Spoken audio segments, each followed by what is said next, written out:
these feelings in me and you. This is a plate that I need to clean. That's where purification comes in. So it's gonna come. Yes, you look at me and you say something, I don't like it, I'm not gonna feel good about it. I ask you to do something for me and you didn't do it. I'm not gonna be happy about it. That's my normal feelings. Tazkiya, purification, comes in and is gonna remind me as we go in the process, I shouldn't have this feeling. Clean it, bring the soap. This is how you think, bring the soap. Because if I don't bring the soap, what's gonna happen? And it's gonna stick. Have you seen when you have a plate, especially if you ate greasy things, and you were too tired in the night, which we all do, and you just left it in the sink, and you just didn't even put water on it. What happens in the morning when you wanna wash it? It takes double the effort, because now it's stuck. Versus if I just put it in the sink, let the water rinse, in the morning when I wash it is much easier. Think of these. Purification is my daily life. It's not something I'm gonna study in colleges. It's daily life. Everything in my life, in my house, in the car, in the street, wherever I am, is purification is going. The process is going. Is it an obligation? Or it's something so I will be closer to Allah, so I'll go to Jannah, so people will say I'm beautiful, I'm smart, I'm this, or this is something I have to do. I have no choice. There's three answers. Yes, it's an obligation. No, it's not an obligation. I have no idea. So what is the answer? How many says, I'm clueless? What is she talking about? Right. That's why we're here. We need to learn. How about everybody there? How many say, I don't know? I don't know if it's an obligation, if something I have to. Don't be scared. Don't be scared. We don't know everything. That's why we're here. We're learning. How many say it's an obligation? I have to study this. I have to do this. It's like my mom tells me or whoever tells me, you need to pray. You have to pray. How many say it's an obligation? Not too bad. And how many say, absolutely it's not an obligation? Why do you make things very hard? It is not. Now remember, the safest answer is I don't know, because if you're gonna tell me it's an obligation, you need to tell me why and how and who said so. This is deen. Remember what we said yesterday. This is not my opinion. This is not I like it and I don't like it. This is Allah said. Rasul alayhi salatu wasalam said. It's not my mom said and my grandmother did that. So those who said, yes, it's an obligation, based on what? And I'm gonna make you feel better because your answer is right. So now you're gonna be more happier. So yes, it's an obligation. I need to learn this. Learn. I will do my best to practice it. Not easy, but Allah will make it easy. So who said it's an obligation? Yes. Mm-hmm.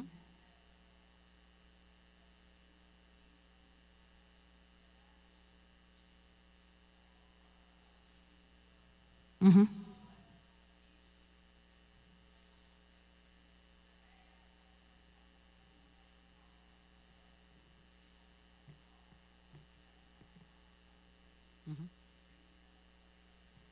Okay, I'll translate because it's there. So the sister said she reads in a book, for those of you who didn't hear it, she reads in a book, and the author said, may Allah reward him, that there is nothing is going to be beneficial at the day of judgment, and he quote an ayah from Surah Al-Shu'ara, Sayyidina Ibrahim. I'll come to this in a minute.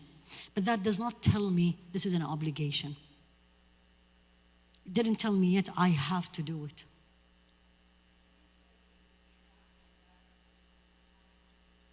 Right. But I'm saying obligation. You're all right.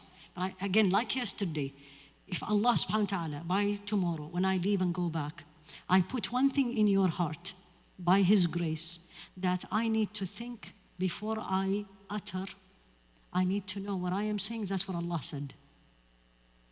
Allah subhanahu wa ta'ala, 3 ayat in the Quran. 3 ayat in the Quran.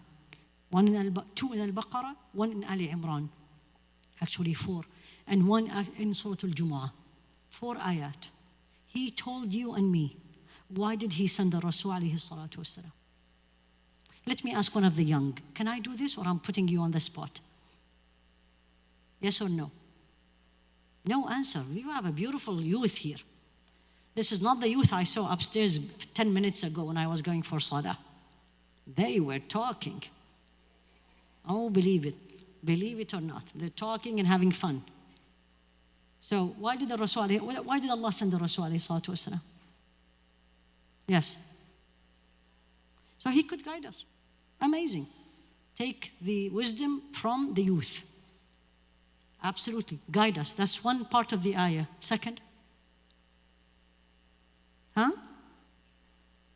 يزكيهم. Yes. هو الذي بعث في الأمين رسولا منهم. He, Allah, sent among the illiterate رسولا منهم, a prophet from them or among them, to do three things. يتلو عليهم آياته, recite the Quran. How do we know this is the Quran? How did we know that? الرسول عليه الصلاة والسلام.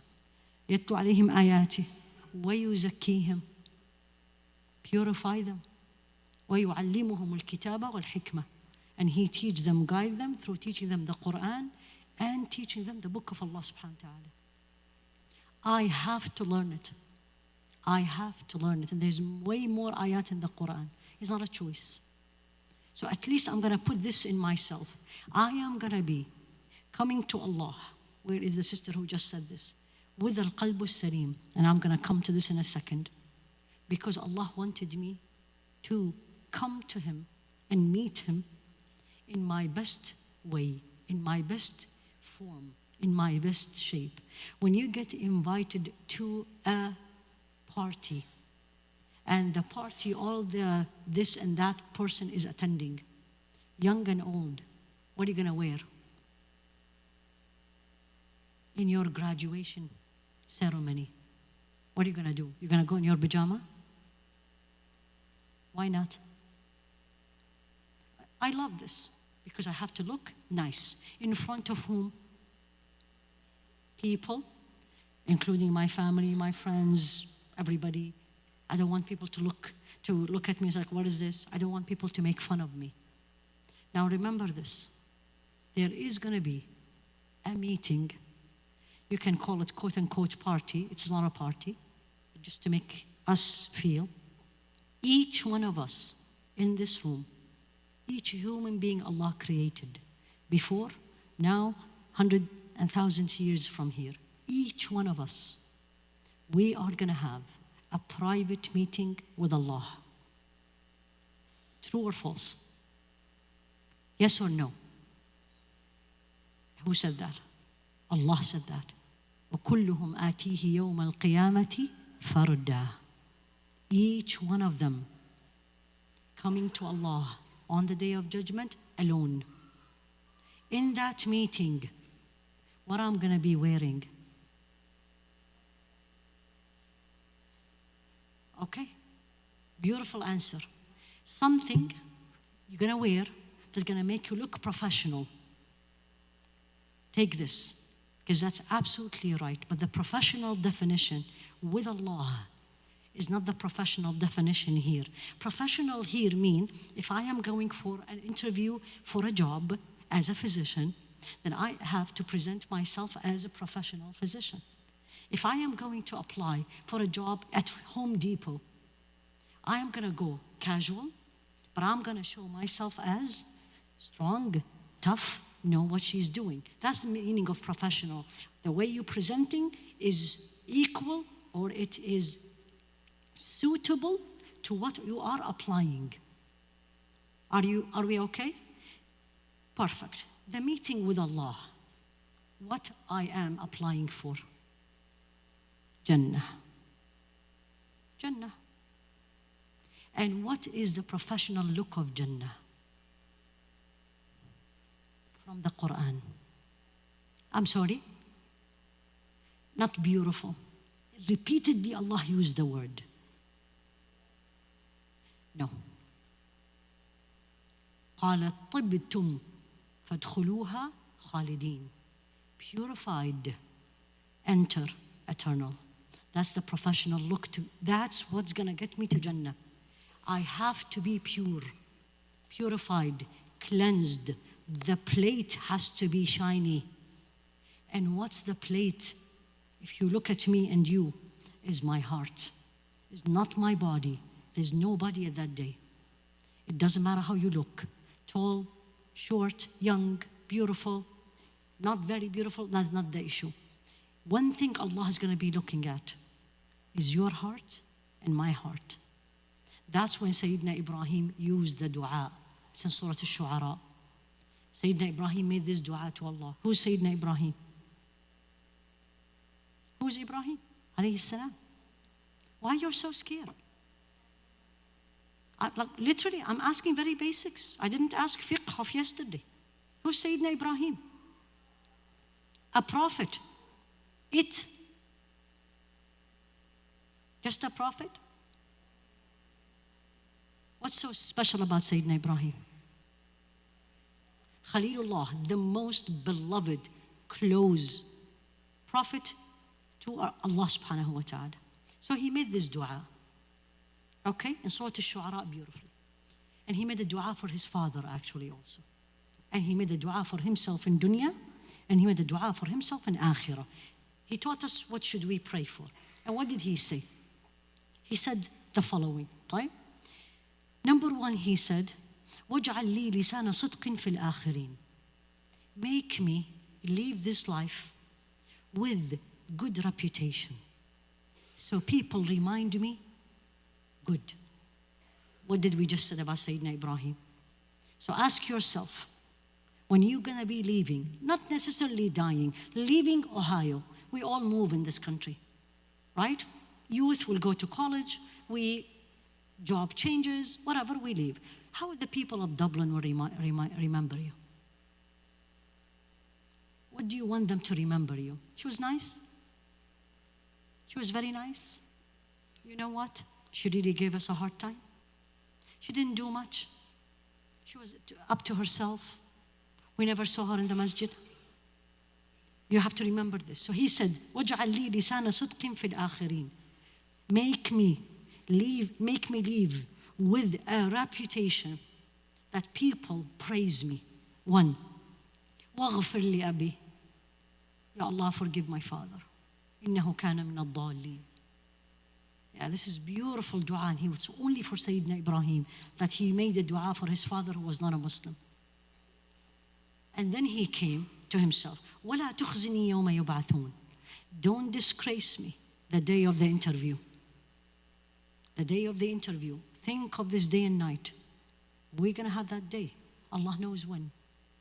Don't disgrace me in that day. The day no money and no children and no wealth and no beauty. I'm adding, the ayah says, يَوْمَ لَا يَنْفَعُ مَالٌ وَلَا بَنُونَ. The day where no wealth and no children will come to my rescue. Nothing, except one thing will work.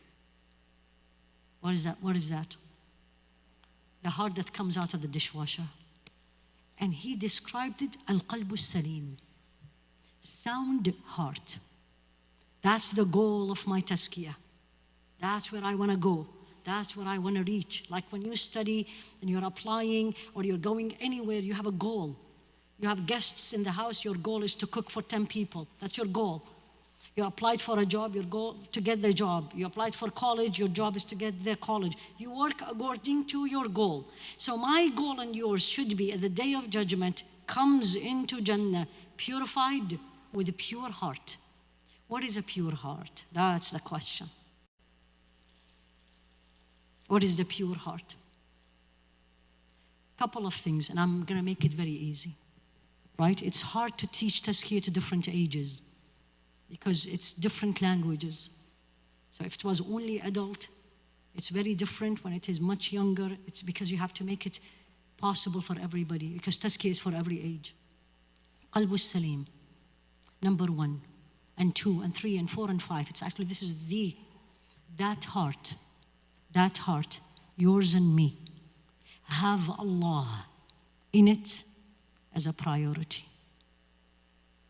Meaning, everything I do, let me ask, anyone can answer me, why you are here today? Number 1, when you come for Saturday school for our beautiful youth, why did you come here? because mom told me and Allah knows how much I don't like it. Or all my friends go, so let's go. Nothing else to do on Saturday, so what is the big deal? They feed us. I'm gonna go. Why the woman comes for a class? And you put the reasons. What is the answer?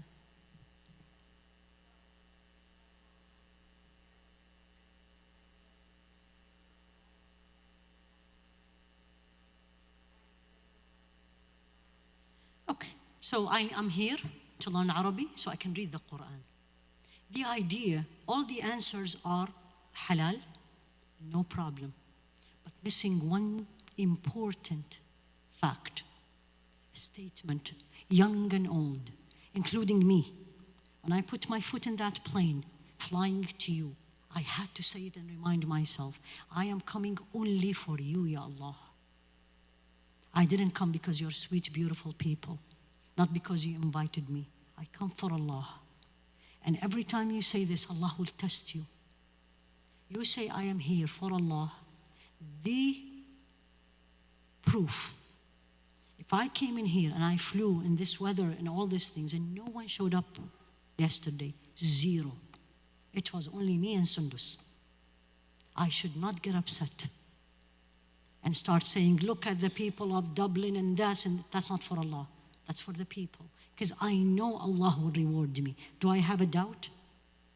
Do I have a doubt when I do something for Allah, Allah will reward me? Same thing here. So the first sign of a human being in a process of Tazkiya, no complaint. No complaint. And look around us. Young and old. Young and old. From morning till evening we're complaining. Too cold, too hot, too crowded, not crowded. Beautiful masjid, not beautiful masjid. Good food, spicy food, not, and you go on and on and on. True or false? True or false? That tells me my actions is not for Allah. Because if it is too cold, which is, but I look at it and I say, Subhanallah. On the day of judgment. What is the temperature, ladies, on the day of judgment? So, I'm sorry? So it's hotter than the sun. Only? She's absolutely right. Because the sun will be very close. It's going to be extreme weather. And go and read Surah Al-Insan. And in it Allah says, لا يرون فيها شمسا ولا زمهريرا. Those group of people who Allah said they did very good during life, they will not see extreme weather. They will not see extreme heat and they will not see extreme cold. So when I see it's very cold outside, I look and I say, Subhanallah, Ya Allah, it's cold. Ya Allah, like you gave me here in this life. Heat, clothes, I don't feel too cold. I can get a shelter right away. Give it to me on the day of judgment. Qalbun salim. Heart that's connected with Allah 24/7. I cannot do this to my children unless I am like this. I cannot teach people around me this unless I am like this. And that needs to be practiced day and night. Day and night. Qalbus salim, number one. And this is hadith that we all know. I'm sure everybody in this room was taught this hadith. Verily, deeds will be judged by intention. What's your intention? Why? And don't you ever judge anyone by the intention. This is what we casually say. Oh, I know. I know why she's here. How do you know? I know why she didn't come. How do you know? Did you went inside her heart? Allah gave you this extra laser ability to go through hearts, read, and then come out? Intention. Change your intention. Renew your intention. That's the first two things. Renew your intention. Always for Allah. I am here for Allah. I'm learning for Allah. I want to get married for Allah. I want to have children for Allah. I want to be a physician for Allah. I want to be a lawyer. I want to be rich. I want to whatever, as long as it's halal. It's for Allah. And then Allah will test you on this. Number one. Number two, qalbu salim. The interview with Allah, I am professionally ready. I'm ready. I did my homework, as they say. I read everything about that job and that company, and whatever question they'll ask me, I'll answer. Number two, qalbu salim. The code in that heart that follows what this heart will do and don't according to what Rasul ﷺ told me. Meaning, how did he tell me to sit when you are in a place learning? How did he teach us? Learning, like right now. Imagine you are the Sahaba. Ya Rabbi Ameen. You're the companions. How did they sit when he was teaching them? This is ABCs needs to be taught to everybody. Wallah, before I teach them how to read the Quran. And the Imam al-Nawawi wrote a beautiful book about adabul ilm. And also actually adabu hamil al-Quran. The etiquettes of learning and the etiquettes of the people who memorize the Quran. How do I sit? What did he taught us?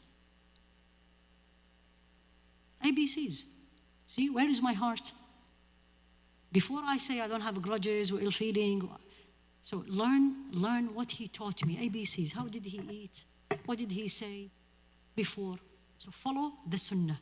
Number two, qalbu salim. I mean, there is so many details, but again, because of time and because of the different ages of the audience, I have to make it easy for everybody. So number two, they call it qalbu tawheed. Number one, I'm going to give you like a quick examples. Qalbu tawheed, the heart that has only Allah in it. Everything I see, everything happens, everything doesn't happen is from Allah.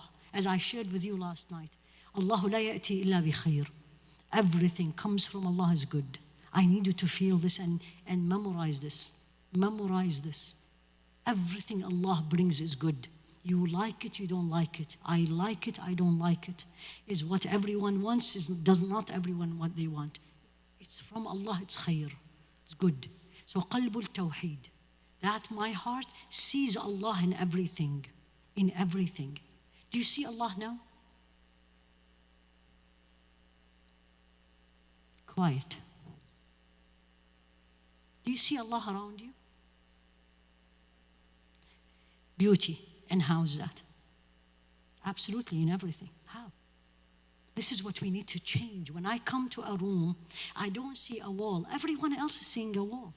Everybody is seeing there is lights. Everyone's seeing a screen. I am a woman, a young woman, with a heart that's purified. That heart has the eyes that see Allah in everything. I see, for example, it depends, where are you that day? If you think this is beautiful, and you should, it's beautiful, then I see Allah al-Jameel. I see the beauty of Allah's creation here. Beauty. Some people in a state not of beauty. I see the mightiness of Allah.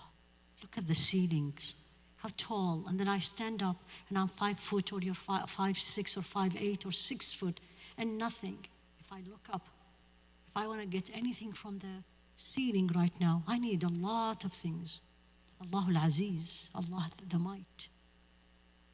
Everything around you has to remind you of Allah. That's why Allah in the Quran reminds us, أَفَلَا يَتَفَكَّرُونَ? Don't they reflect? Basically meaning, what's wrong with them? And even sometimes he say, أَفَلَا يَنظُرُونَ? Don't they see? And you say, of course, Ya Allah, I see. Then what's wrong with you? I mean, in Juz'u Amma, you all probably know the ayah. أَفَلَا يَنظُرُونَ إِلَى الْإِبِلِ كَيْفَ خُلِقَتْ? Don't they look at them, at the camels? Camel, how it was created? I was like, yeah, I look at the camel and... But when your heart starts having Allah in it, you're going to start seeing wonders. And this is something you ask Allah, because this something doesn't come easy. One of the du'as Rasul ﷺ taught us, Allahumma tahhir qalbi mimma siwak. Ya Allah, purify my heart. Purify, cleanse, you clean it from anything but you. I get upset because Allah doesn't want it, because Allah doesn't love it. Not because you, not because of me. How dare she say this to me? Who does she think she is? That's not for Allah. And I am happy, and I'm joy, because Allah loves whatever made me happy. Did you see my point? That's qalbu salim. That's my goal. That's the process of tazkiya. Easy? Impossible? Easy? It is not. If you say easy, let me talk to you at the end. It is not. Is it impossible? Why not? I tell you it's impossible. You're right. But convince me. What will you tell me? When a beautiful young lady shook her head so confident, says, no, it is not impossible. May Allah bless you. True. Tell me why it is not impossible.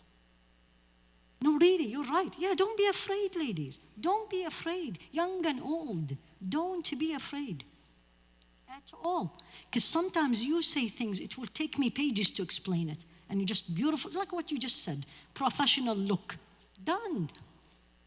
So why it is not impossible? I'll answer you simply. Allah will never ask me to do something or expect something from me that's impossible, period. Put this as a rule in your life.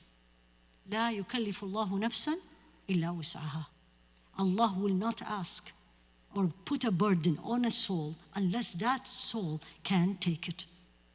That's why I always tell my patients, when you don't have a baby, when you don't have children, that Allah knows having children is not good for you. And probably you will not be able to handle it. And if you have 6 children, that means Allah knows you can handle it. Anything they put on you. They put you in a math class that you hate and you don't like, and it's tough. Say to yourself right away, Allah put me in this. That means I can do it. Ya Allah, make it easy. So my goal, qalbu salim, qalbu tawheed, number 1, qalbu sunnah, number 3. And that's why you are here, qalbu al-ilm they call it. I need to learn. I need to learn to get to this. And we're going to come to this in detail. And some of you said it, qalbu al-dhikr, always be in remembrance of Allah. You're going to come and tell me, come on, Sister Haifa, what are you talking about? I'm very busy. Allah knows from morning to evening I'm running around like, you know how life is, rat race. Young and old, so busy. Everybody is so busy. Where is the dhikr is going to come? Where do I have time? I don't have time, 5 minutes to eat properly. You're going to tell me sit down and do this. I'm going to tell you the answer. Simple and easy. Simple and easy. Right? When I tell you, when you see something beautiful, okay, you're thirsty and suddenly I say, do you want water? What's your answer? Wow, how did you know I need water? Right? That's right, that's okay. What about I make a small change and I make it dhikr. And then my heart will become qalbu salim. What is that? What will I say? Allah, Alhamdulillah, Allah gave me water. He know I wanted water. That's dhikr. Simple. You're connected with Allah. I'm cooking in the house. Don't like cooking, hate cooking. Every day I have to cook for all these people. And then they don't like it and they start complaining. All this, the normal life story we all have. They come from school again, rice again, the usual, right? So what do? I have to cook. I have no choice. That's my responsibility. He put me there and He expects me, Allah. I am going to start cooking and I'm going to say, Ya Allah. 2 seconds say this. I am cooking for you. And look at me, what? Cook for Allah? Yes. And if my children come home or my spouse comes home and they liked it, Alhamdulillah. If they didn't like it, Allah will reward me. That becomes a dhikr. And apply this on everything. Everything. You're studying. You hate the material you're studying. I mean, talk to me about physics, and I say, please don't talk about it. Not my cup of tea. But I have to study it. To become a physician, I had to study physics. And I was like, Ya Allah, make it easy. I don't like it. You make it easy. That's dhikr. Did you get my point? Dhikr in the beginning does not have to be something I have to do and spend hours in it. Part of my life. Put it, engrave. How are you? Good. Don't say good, you missed it. Say, Alhamdulillah, I'm sick. So I'm like, how are you? Oh, sick like a dog. Well, I am sick like a dog. I cannot even get out of bed. But what I'm going to say? I'm going to say, sick, may Allah cure me. That's dhikr. Put the word of Allah in your life as much as you can, day and night. And that's gradually will become as your dhikr. Let's take a break. SubhanAllah, it's already 12:15. 5 minutes of break. With the break of where are you, especially young and not very young. Where are you? You need to go to the bathroom, you need to renew your wudu, you need to just take a break, go out or stay in the room. 5 minutes exactly. Let's learn to be on time. 12:20. Inshallah, we'll be back. سبحانك اللهم وبحمدك أشهد أن لا إله إلا أنت أستغفرك وأتوب إليك. صلى الله على سيدنا محمد وعلى آله وأصحابه تسليما كثيرا.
Assalamu alaikum wa rahmatullahi wa barakatuh. This is Dr. Haifa Younis. A warm welcome to you from Jannah Institute. Allah subhanahu wa ta'ala in Surah Al-Baqarah said the following: وَيَسْأَلُونَكَ عَنِ الْمَحِيضِ. They ask you about menstruation. And it's amazing how much this question comes up, especially in Ramadan, especially during Hajj, and especially in the time where we need to focus on more ibadah. And the question always comes to me as an obstetrician and also as someone who Allah subhanahu wa ta'ala graced her with some knowledge, is the bleeding I'm seeing, is it my haid? Is it my menstruation? Can I pray? Can I fast? Can I do this? Can I do that? Or this is an abnormal bleeding? And this is amazingly repeated question year after year. So by His grace, we're going to try to educate as many women as we can about this subject in a simple, in a very easy way to simplify it. And so that this question, when it comes to you, you'll be able to answer it without trying to figure out and ask other people. So do join us. I think every woman should have this knowledge.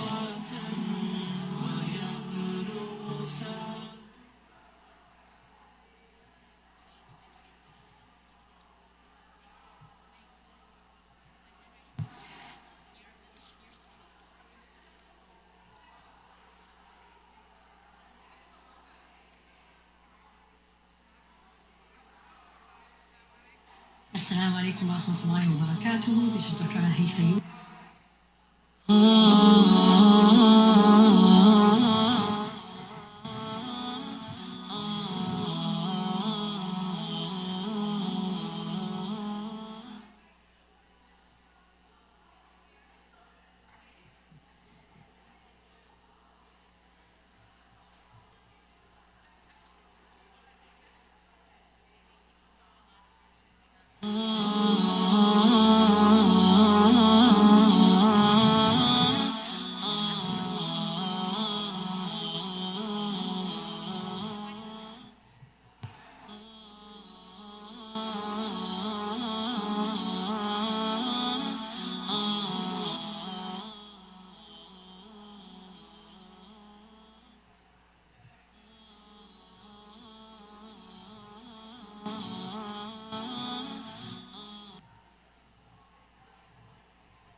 Look afterward.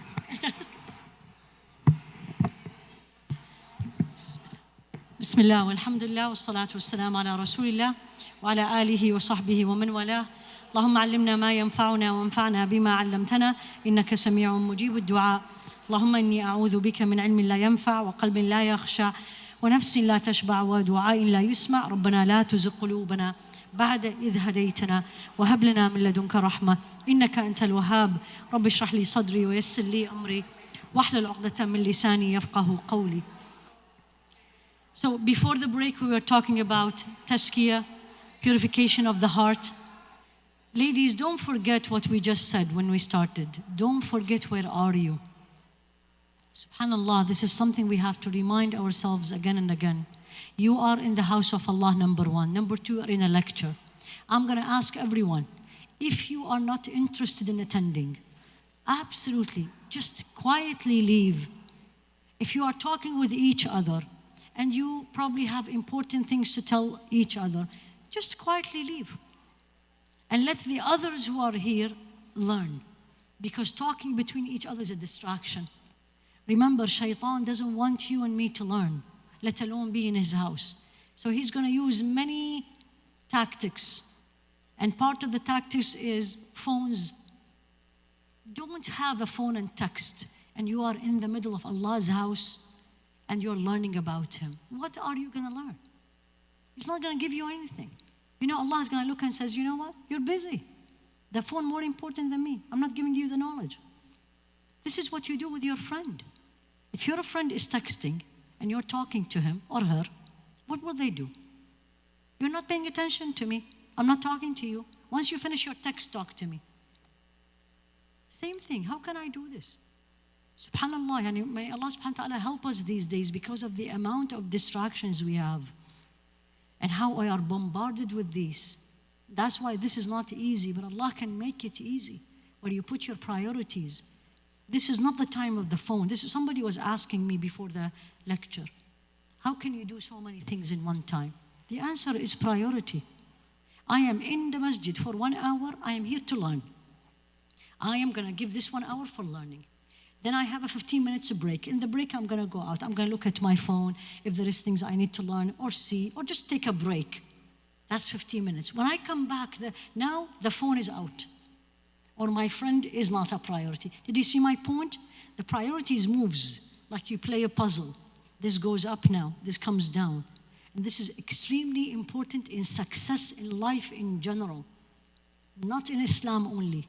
If you are not organized, if you are disorganized, you are not a successful person. Successful people, what do they say in the business world? Time is money. You all know it. Time is money. So my money here, my money now is not a cash. My money now is to learn. If I am not going to use this 1 hour that Allah gave me to learn, I wasted it. So remember this. When you are here, anywhere, in a place where to learn, if you are not interested, and that's your choice. If it is too hard, it's too easy, it's too boring, then you know what? Just leave. Why I'm saying this?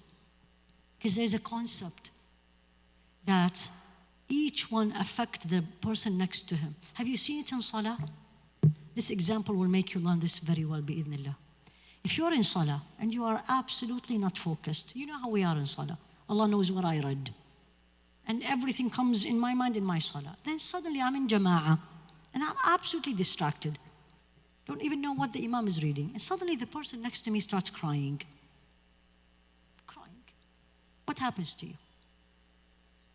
What happens to you? Number one, you will be more focused. She's crying. Why I'm not crying and she's crying? There's something in her. And then somebody next to her will start crying. Now 2 people are crying. Think of this. Remember this in Ramadan. And what happens at the end? Everybody will be either crying or really affected. Or when the Imam starts crying. When the Imam starts crying, if you put a shell in this, like a bomb, in this masjid, no one will move. That's what I am talking about. The impact of each other on each other. The impact of each one of us on the other.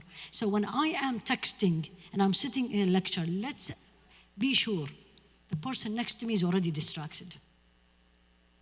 So that's why, if you are not focused, leave.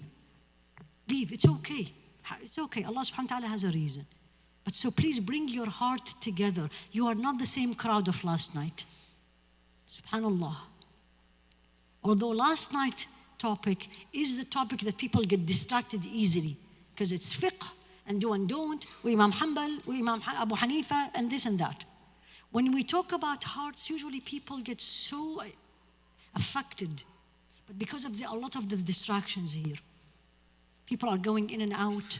People are the way they are sitting. People are drinking. People are texting. And I'm seeing all this. You're not seeing it. I'm seeing it. And this is affecting, including me.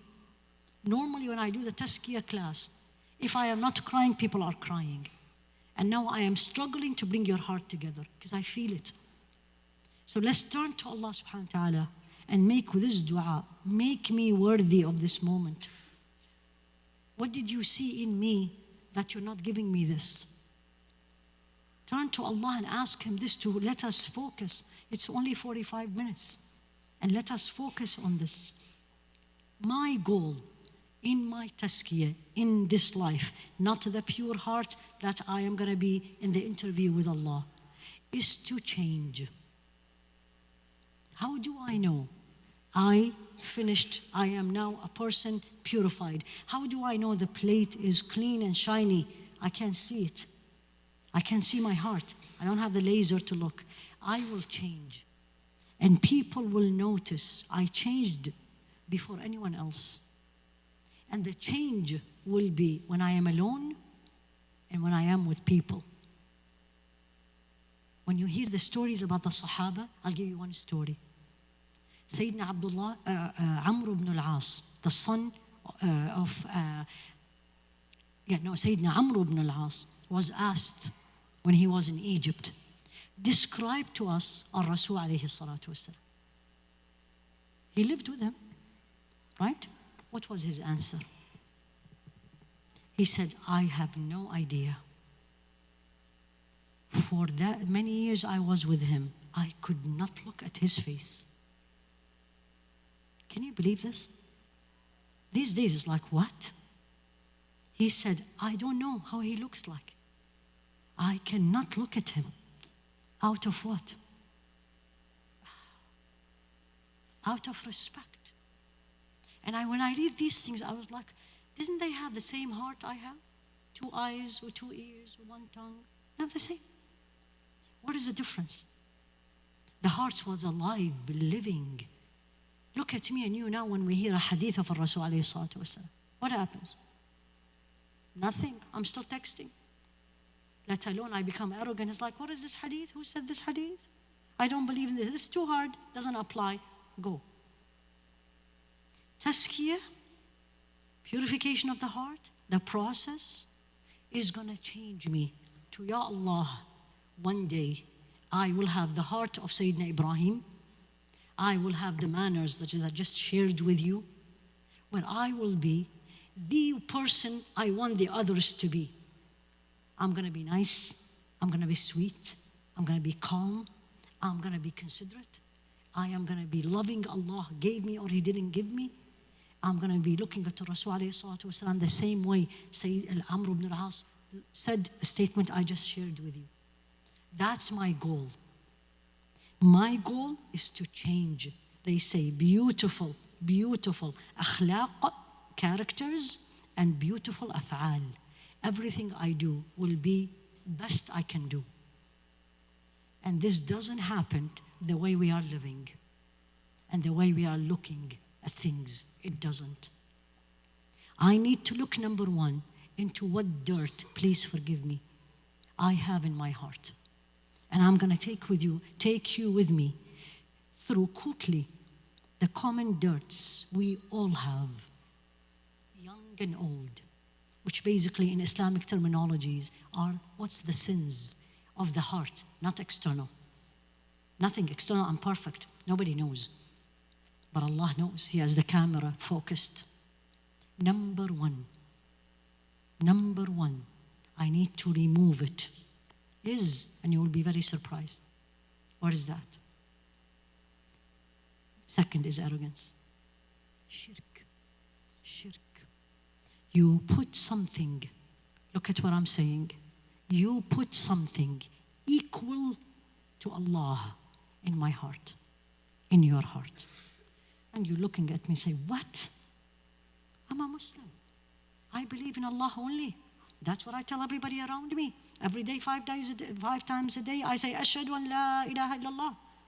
I bear witness there is no God but Allah. Okay. Let's come to reality. Let's see our actions. Have you ever, I'm asking myself as I'm asking you, have I, think of yesterday, you or I disobeyed Allah because of someone? Yes? Yes? Don't tell me the details. Yes? Then you put that person above Allah. That's shirk. Have I did something alone, no person, did something because I like it and I know Allah doesn't like it. Have I done that? Alone? Have I? Then I put me, and what I like above Allah. That's shirk. In reality, we have a lot to work on. Each one of us, and we are very different. What I make equal to Allah is not what you make equal to Allah, not what you make to Allah. And I always say this to women, because we are all women. What makes a woman does not wear properly what pleases Allah? The answer is very simple.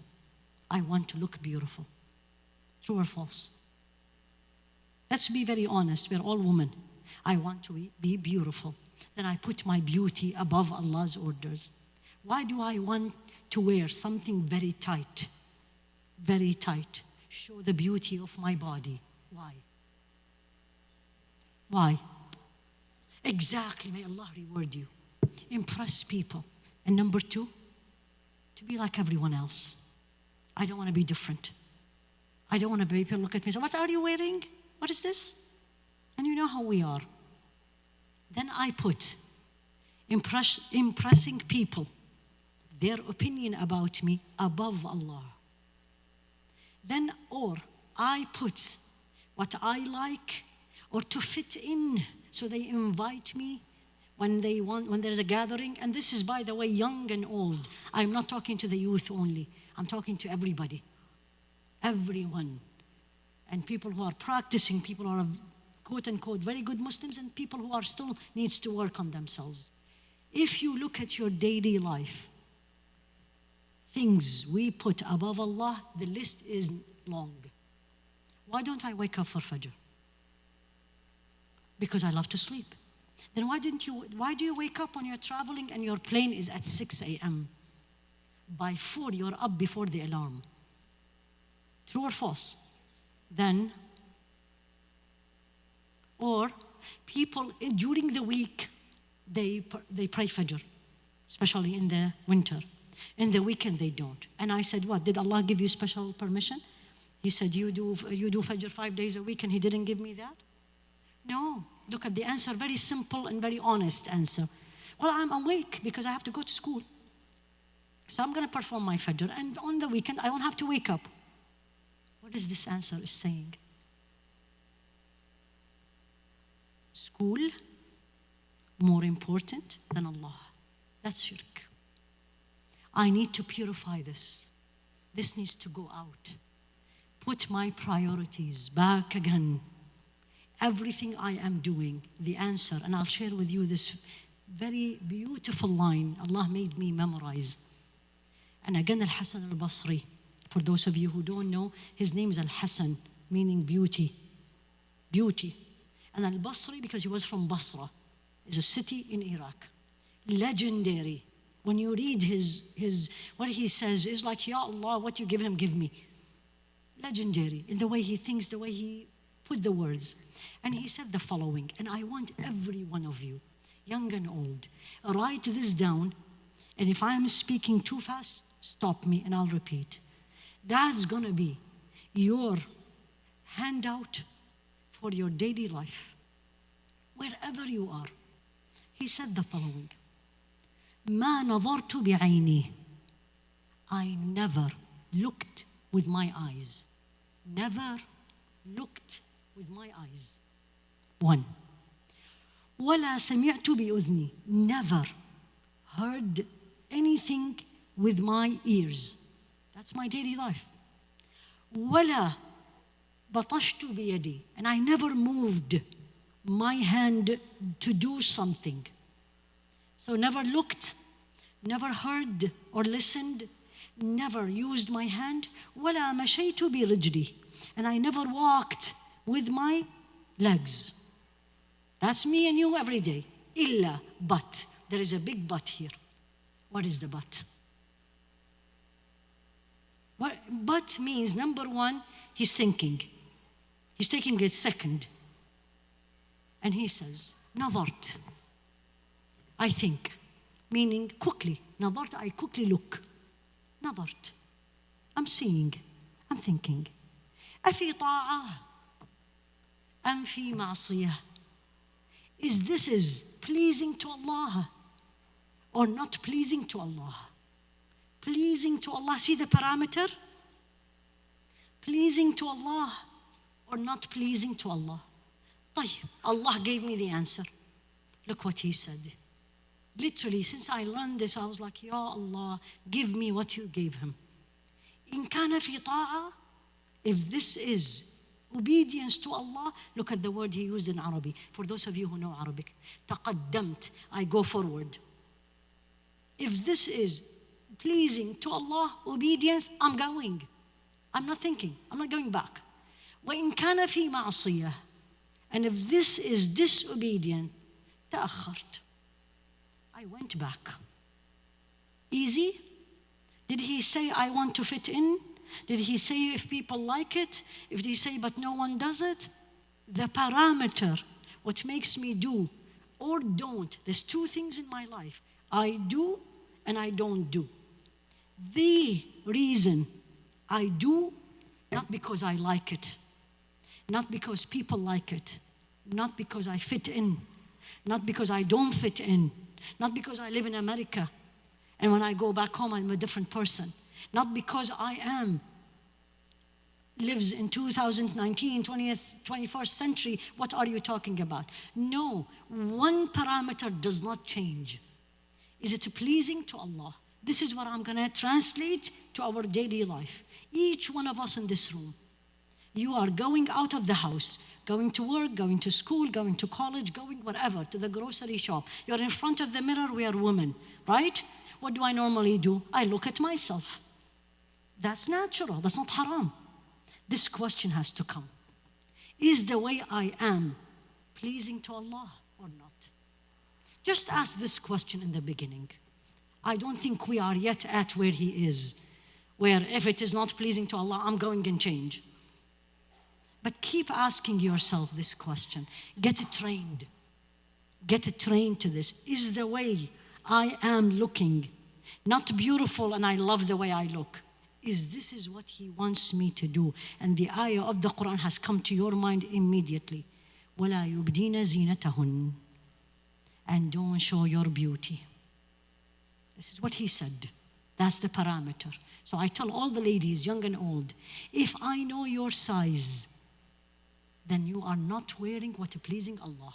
Period. It doesn't matter what you are wearing. If I know your size, and we are women, I'm speaking to women here, and that's not pleasing to Allah. Is it easy to change right away? The answer is no. Is it impossible? Where is the lady who said it's not impossible? It is not impossible. Because he told me to do it. That means I can. I just need to change. That's al-af'al. So shirk, beauty, the biggest reason we have this form of shirk. We put things equal to Allah, if not above. For us women, is the way I look. Is the way I look. It's extremely important for me. The way I look, and I feel good about myself. I don't feel good about myself when I do something good. I feel good when I look good. And that's part of the age and time we are living. La ilaha illallah. I was yesterday in the airport trying to get something. And I just, you know how you are, you glance on the newspapers, you glance actually on the magazines. What do you see on the magazines? May Allah help the youth. And I say this from the bottom of my heart. One of the dua I say to Allah, Alhamdulillah, I am not 15 in 2019. I mean this. Bombarded with things. So I need a real strong force to combat this. And this is what all Tazkiya is about. Shirk. Ladies, they put their husbands before Allah. They put their children before Allah. I put my career before Allah. Allah, how many of us professional ladies here, you missed your salah because you are at work? I remember one time, subhanAllah, I was in the office and I said to the patient, I looked at the time and it's really getting late for Dhuhr, and I said, please forgive me, can I perform my salah? You know what was her answer? What a Muslim woman. Says, Doctora, there is no blessing in this job if you're going to delay your salah. Look at the da'wah she gave in a second. That's when Allah is above. This is Tazkiya.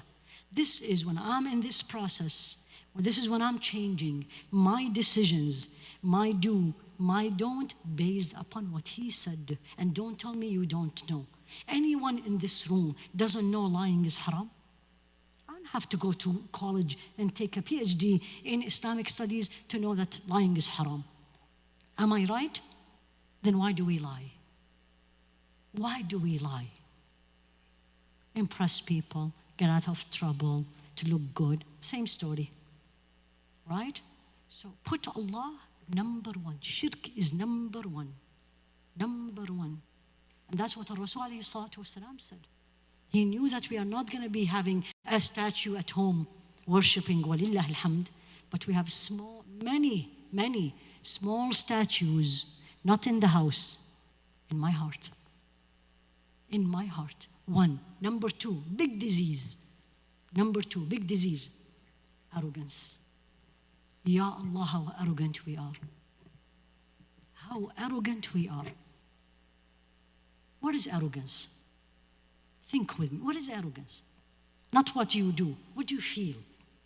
What is arrogance? When you say, this is very arrogant, I don't like her. What did you see on her? Yeah, but what do you see on them? The feeling, absolutely, I'm better than you. Are you really better? Or you are not? That's a different story. This is how I feel. This is how I act. This is how I expect you to deal with me. One. Number two, what is the parameters that we put and we decide I am better than you? Number one,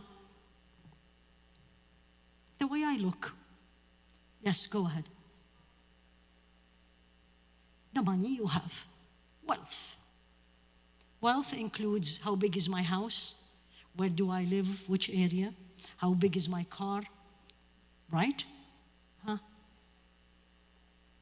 Who's your friends? I know this person or that person, the most popular person in the school is my friend, or this family is my friends and I can go anytime I want, so I think I am better. What else makes me arrogant? I'm sorry? I can't hear you. Family, exactly. I come from this and that family. Maybe you don't see it. You probably don't see it much here. You don't see it much here. You see it back home, wherever is back home. Actually, don't even ask her name, what family she comes from. And that is it. Then I am that person. And I feel it. And where did you come from? Or for example, if it's the country, even here, right? So where were you born? Delaware. Your face changes. Versus she says, California. Right? Right? Who said this is better than this? It's my perception of things. That I think you are better or I am better. Wealth, status, qualifications. I have a PhD, she has a master's. Oh, she didn't even finish college. Even worse. Everybody is in college. Have you seen the young? Yes.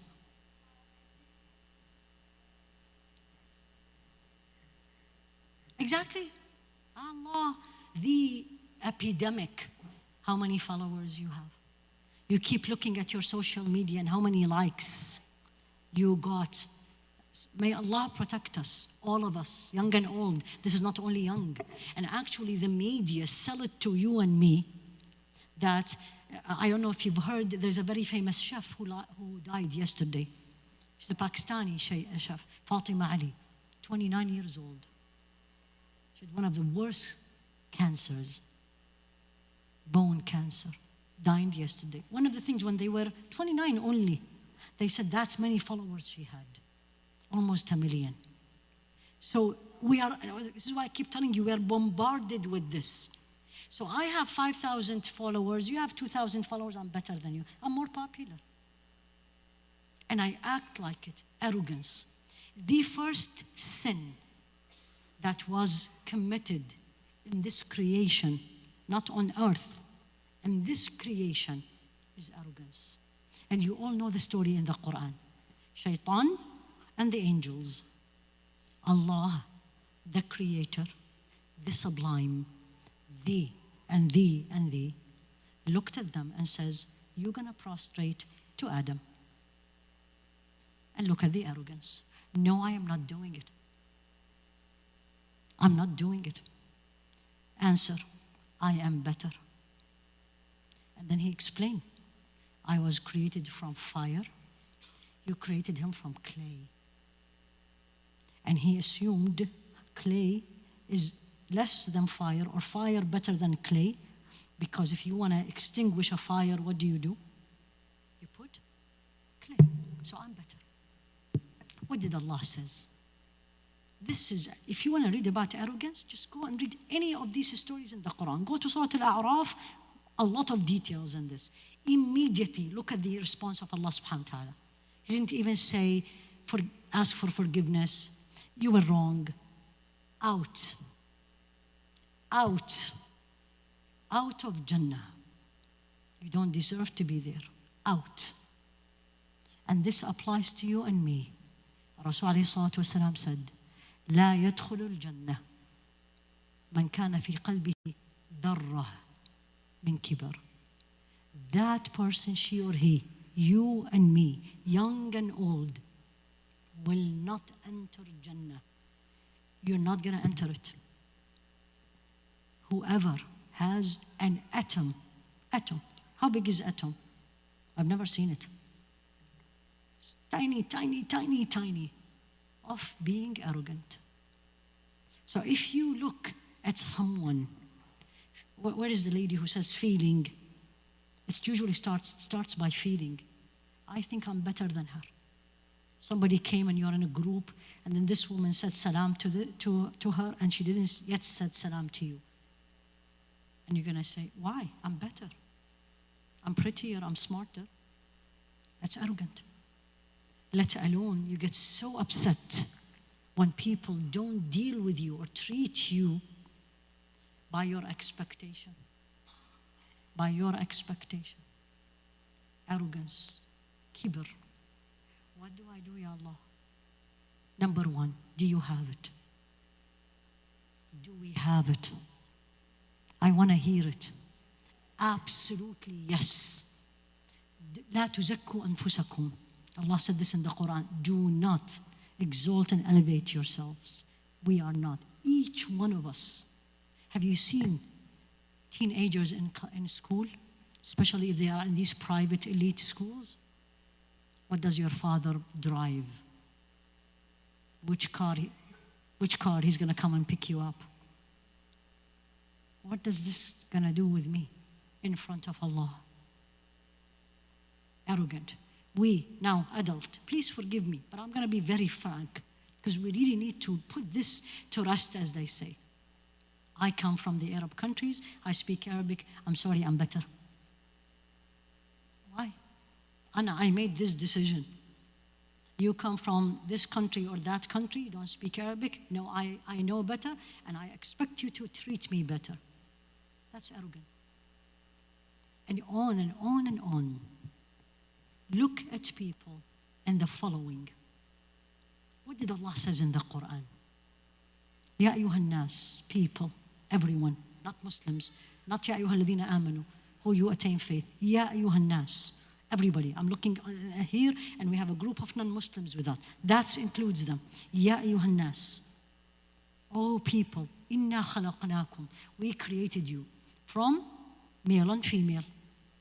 And we made you. Look at us here in this room. Made you nations and tribes. Nations and tribes, different background, different different countries we came from, different places in the States, different food in the house. We made you different. But that doesn't mean anybody is better than the other, except one. Inna akramakum indallahi atqakum. The best among you is the one who have the most awe, love, fear from Allah. Where is this in practice? Where is this in practice? When marriage comes in for your daughter, and the first question, what do you ask?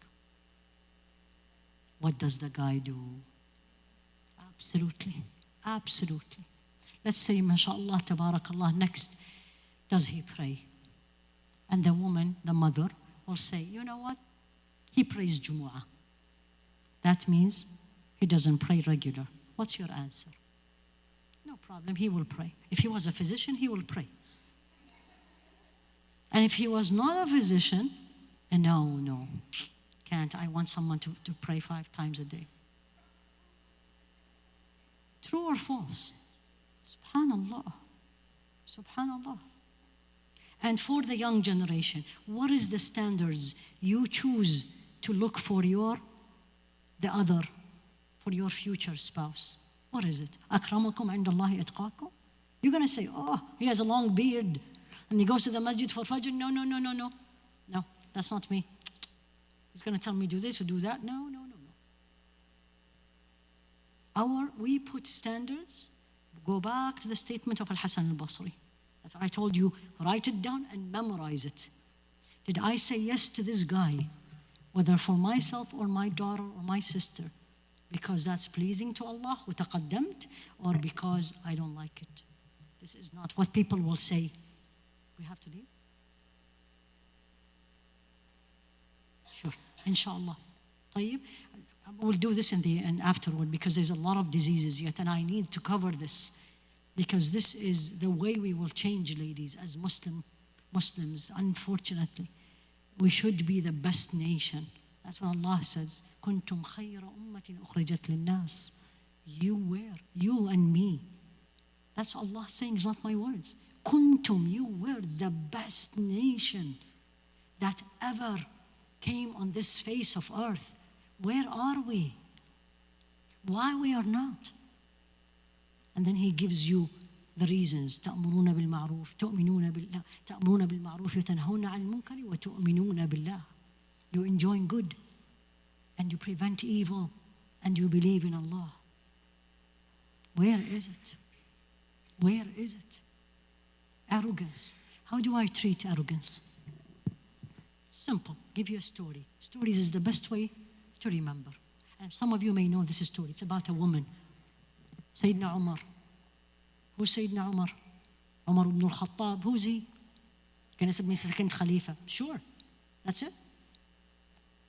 He's one of the one given Jannah. That's it. Special about him. Everyone is so scared of him, including Shaitan. Can you believe this? So if he walks from one part of the street, that's what our Rasul ﷺ said. If he walks from one side of the street, Shaitan says, Umar is here, I'm going.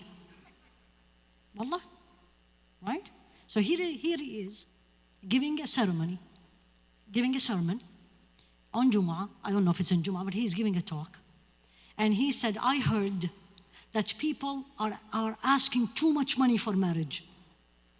Too much money. It's becoming too much. We're not going to do this anymore. We're going to cap it, whatever the number. A woman stood up. Look at this, you and me, how much they knew that time and how much they had. They were strong. They were forceful. They were aggressive in the positive way. But with ilm, with knowledge, she said, you cannot do that. Can you believe this? You cannot do that. And he said, why? He didn't say, who are you? Sit down, woman, you know nothing. He said, why? Said Allah said in the Quran. Woman knows her deen. وَمَتِّعُوهُنَّ عَلَى الْمُوسِعِ قَدَرُهُ وَعَلى الْمُقْتِرِ قَدَرُهُ. When you decide to divorce, let them go.